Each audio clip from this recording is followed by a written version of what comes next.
रतनपुर गांव में भीमा नाम का एक चरवाहा रहता था। भीमा घर का पालन पोषण दूध बेचकर किया करता था। भीमा के घर में उसकी एक 11 साल की बेटी और पत्नी थे। उसकी पत्नी का नाम लता था। भीमा प्रातःकाल गाय चराने अपने घर से निकल जाता और शाम होते होते वापस घर लौट आता। एक दिन की बात है, भीमा गाय चरा के घर वापस लौट रहा था। संध्या के समय भीमा की पत्नी भीमा की राह देख रही थी। भीमा के घर पहुंचते ही भीमा की पत्नी कहती है, ए जी जल्दी जाकर तैयार हो जाइए। पत्नी की उत्सुकता को देखकर भीमा कहता है, क्या हुआ लता, आज कोई खास दिन है क्या?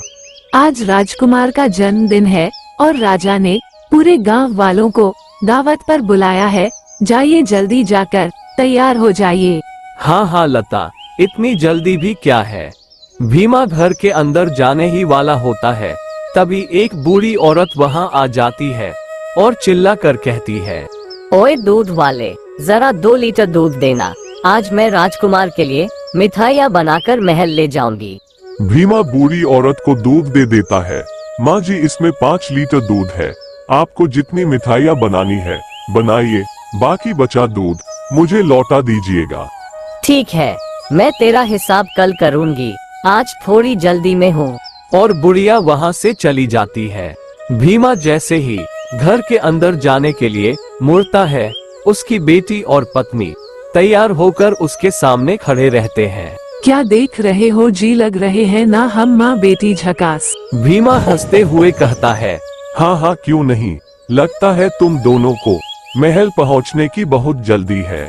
ठीक है तुम लोग जाओ, मैं काम खत्म करने के बाद महल पहुँच जाऊंगा। वह दोनों महल के लिए निकल जाते हैं। उधर महल में राजकुमार के जन्मदिन की तैयारियां बड़ी जोरों से चल रही थी। मंत्री जी, राजकुमार के जन्मदिन की सारी तैयारी हो गई। जी महाराज, थोड़ी देर में अतिथि गण भी आते होंगे। ठीक है, अतिथियों का स्वागत सत्कार किया जाए और किसी भी चीज की कमी ना हो। राजा ये कहकर वहाँ से चला जाता है। दूसरी ओर भीमा अपना काम निपटा के तैयार खड़ा था। ओए होए, लग रहा हूँ ना एकदम झकास, महल में सब मुझे ही देखेंगे। ये कहकर भीमा दूध का डब्बा उठा लेता है। हाँ हाँ, ये ठीक रहेगा।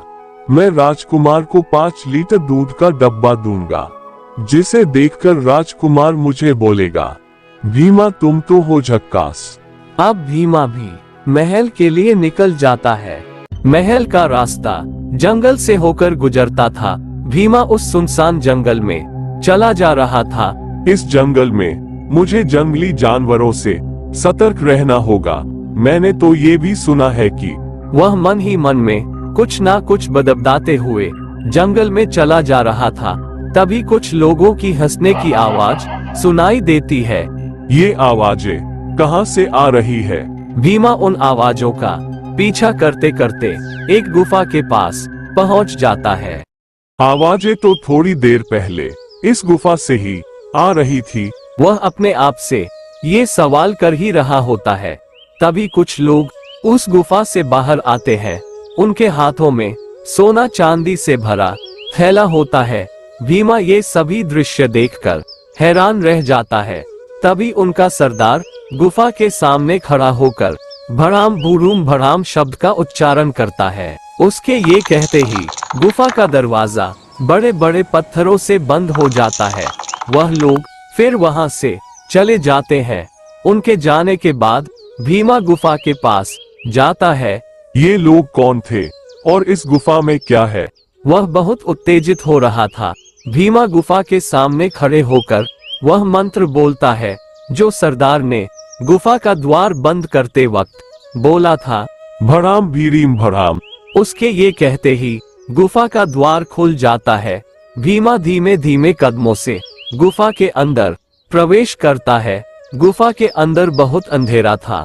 वह गुफा के अंदर चलता जाता है। तभी उसे कुछ दूर एक चमकती रोशनी दिखाई देती है।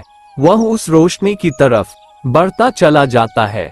अचानक उसकी आंखें चौधिया जाती है।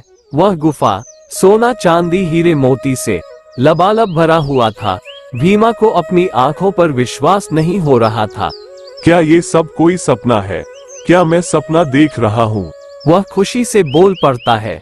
भीमा तुम तो हो झक्कास, ढोल बजाओ, मैं तो हूँ झकास, झकास, झकास। वह जल्दी जल्दी गुफा से बाहर आता है और मंत्र से गुफा का द्वार बंद कर देता है। लता जैसे ही महल से लौटेगी मैं ये बात उसे बताऊंगा, क्योंकि मैं तो हूँ झकास, झकास, झकास। वह जल्दी जल्दी अब घर की तरफ निकल जाता है। लता जब ये सुनेगी तो बहुत खुश होगी। अब हमें अमीर बनने से कोई नहीं रोक सकता।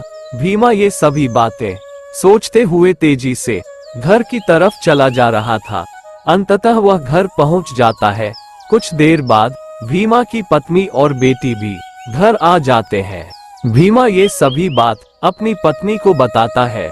उस दिन से भीमा के आर्थिक हालात में सुधार होना शुरू हो गया। धीरे धीरे भीमा का परिवार खुश और सुखी रहने लगा।